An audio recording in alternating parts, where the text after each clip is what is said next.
ब्रह्मचारी कुमार संभव के 5वें सर्ग में पार्वती से उसकी तपस्या का कारण जानना चाहता है। वह चाहता है कि वह बताए वह किस कारण से तपस्या कर रही है। तपस्या के कारणों की संभावना को बताते हुए वह कहता है कि प्रायः लोग कुलीनता यानी ऊंचे घराने में जन्म, सौंदर्य, चिर यौवन और ऐश्वर्य सुख प्राप्त करने के लिए लोग तपस्या किया करते हैं, किंतु ये वस्तुएं तुम्हें स्वयं प्राप्त हैं, इसलिए तुम्हें तपस्या करने की क्या आवश्यकता है। इसी बात को इस पद्य में स्पष्ट किया गया है। कुले प्रसूतिः प्रथमस्य वेदसस् त्रिलोकसौन्दर्यमिवोदितं वपुः अमृग्यमैश्वर्यसुखं नवं वयस्तपफलं स्यात् किमतः परं वद। पहला कारण कुलीनता प्राप्त करने के लिए लोग तपस्या करते हैं, तो उसी का निराकरण करते हुए ब्रह्मचारी कहता है कुले प्रसूति प्रथमस्य वेदस। प्रसूति जन्म, तुम्हारे जन्म प्रसव, प्रथमस्य वेदस प्रथम वेधा यानी ब्रह्मा जिसे हिरण्यगर्भ कहते हैं उसके कुल में हुआ है। ब्रह्म पुराण में भी कहा गया है कि यज्ञ के लिए मैंने हिमालय की सृष्टि की है, तो अतः तुम्हें कुलीनता तो प्राप्त है। प्रसूति तुम्हारा प्रसव, तुम्हारा जन्म, वेदस प्रथमस्य वेदस प्रथम वेधा या प्रथम ब्रह्मा के कुल में हुआ है, आदि ब्रह्मा के कुल में हुआ है। दूसरा कारण तपस्या का हुआ करता है सौंदर्य प्राप्त करना, तो उसका भी निराकरण करते हुए ब्रह्मचारी कहता है त्रिलोक सौंदर्यम इवोदितम वपुः।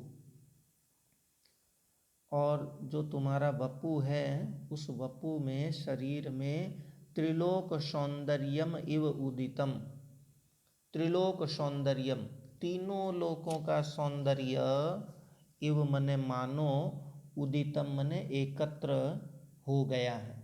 तुम्हारा शरीर में तीनों लोकों का सौंदर्य एकत्र हो गया है, अतः इस कारण से तुम्हें तपस्या करना ठीक नहीं लगता है। फिर तीसरा कारण होता है ऐश्वर्य सुख, तो उसका निराकरण करते हुए कहते हैं अमृग्यम ऐश्वर्य सुखम। ऐश्वर्य सुख, संपत्ति इत्यादि का सुख भी अमृग्यम खोजने योग्य नहीं है। तुम्हें संपत्ति सुख खोजने की भी आवश्यकता नहीं है, क्योंकि पार्वती के पिता हिमालय का घर धन धान्य से संपन्न था, अतः उसे संपत्ति खोजने की भी आवश्यकता नहीं है। तपस्या का चौथा कारण होता है चिर युवावस्था प्राप्त करना, तो उसका निराकरण करते हुए कहते हैं नवम वयः, और नवीन वय माने अवस्था, तुम्हारी नई अवस्था है, तो युवावस्था तो तुम्हें स्वतः प्राप्त है। तप फलम स्यात् किमतः परम वद, तप फलम स्यात् किमतः परम, अतः परम इससे बढ़कर, इससे आगे, तप फलम किम स्यात् तपस्या का फल क्या होगा, अतः परम इससे बढ़कर, तप फलम तपस्या का फल, किम स्यात् क्या हो सकता है, वद बताओ, ऐसा मुझे जानकारी तो दो कम से कम, इससे बढ़कर तपस्या का फल और क्या हो सकता है। फिर एक और कारण की संभावना करते हुए उसका भी निराकरण कर रहे हैं। भवत्यनिष्टादपि नाम दुस्सहान् मनस्विनीनां प्रतिपत्तिरीदृशी विचारमार्गप्रहितेन चेतसा न दृश्यते तच्चक्रसोदरी त्वयि। तपस्या का एक कारण और हो सकता है असह्य अपमान। असह्य अपमान के कारण मानिनी स्त्रियों में घोर तपस्या की प्रवृत्ति देखी जाती है। पर ब्रह्मचारी कहता है कि मुझे तो तुम में ऐसी बात भी दिखलाई नहीं पड़ रही है। भवती अनिष्टादपि नाम दुस्सहान मनस्विनी नाम प्रतिपत्तिरीदृशी। दुस्सहान असह्य, अनिष्टादपि अनिष्ट से भी, असह्य अपमान के कारण भी, मनस्विनी नाम स्वाभिमानिनी स्त्रियों में ईदृशी ऐसी प्रतिपत्ति ही प्रवृत्ति, तपस्या के प्रति प्रवृत्ति भवती हुआ करती है। किंतु तच्च वह भी, और वह भी, कृशोदरी ये संबोधन का पद है। हे कृशोदरी, हे सुंदर कटी वाली। और तच्च का मतलब और, तत् मने वह जो असह्य अपमान के कारण तपस्या में प्रवृत्ति होती है, वह भी विचार मार्ग प्रहितेन चेतसा, वह विचार मार्ग पर प्रहितेन भेजे गए चेतसा चित्त से, मन से, तत्मने वह भी, त्वयि न दृश्यते तुम्हारे विषय में, न दृश्यते दिखाई नहीं देती है। कृशोदरी, हे कृशोदरी, हे सुंदर कटी वाली। विचार मार्ग प्रहितेन चेतसा, विचार मार्ग पर भेजे गए चित्त से, मन से, यानी मन से विचार करने पर, तत्मने वह कारण भी, त्वयि न दृश्यते तुम्हारे भीतर, तुम्हारे विषय में, न दृश्यते दिखाई नहीं देता है। अब इसी बात को खोल करके बता रहे हैं कि असह्य अपमान किन कारणों से हो सकता है।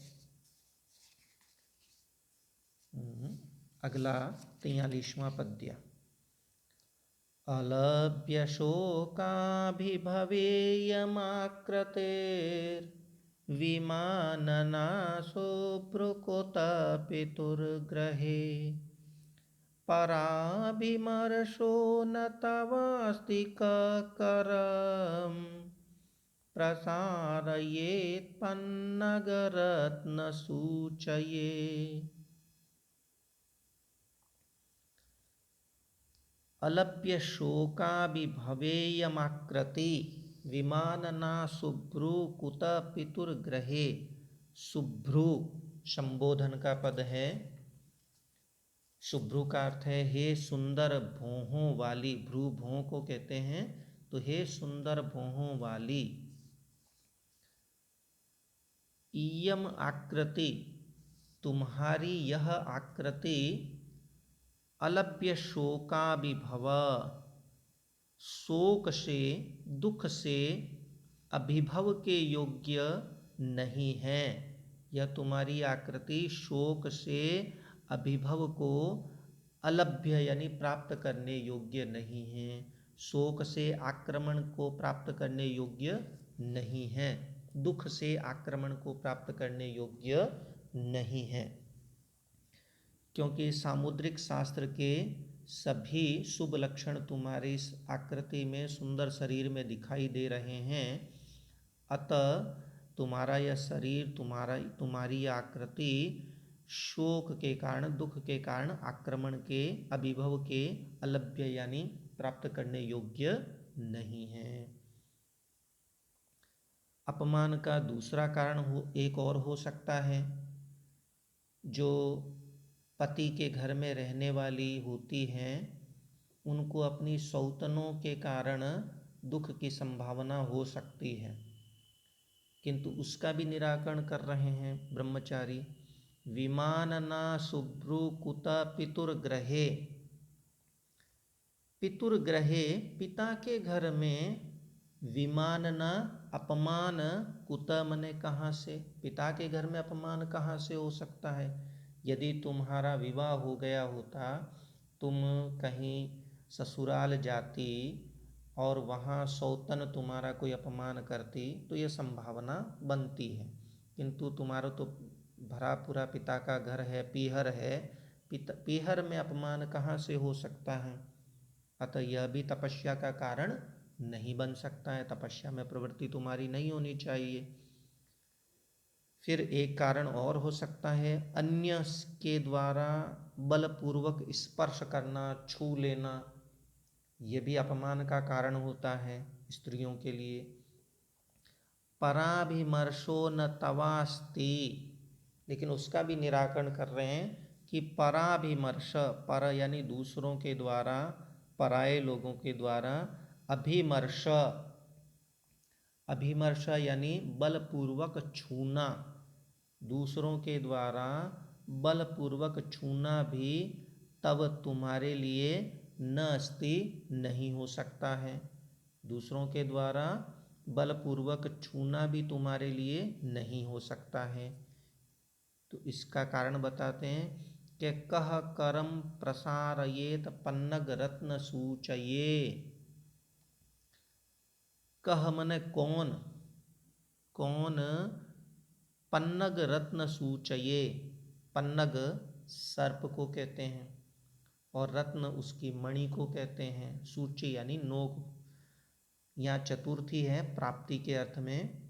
तो कह मने कौन व्यक्ति, पन्नग रत्न सूचये, सांप की मणि की नोक को ग्रहण करने के लिए करम प्रसारयेत, हाथ बढ़ाएगा,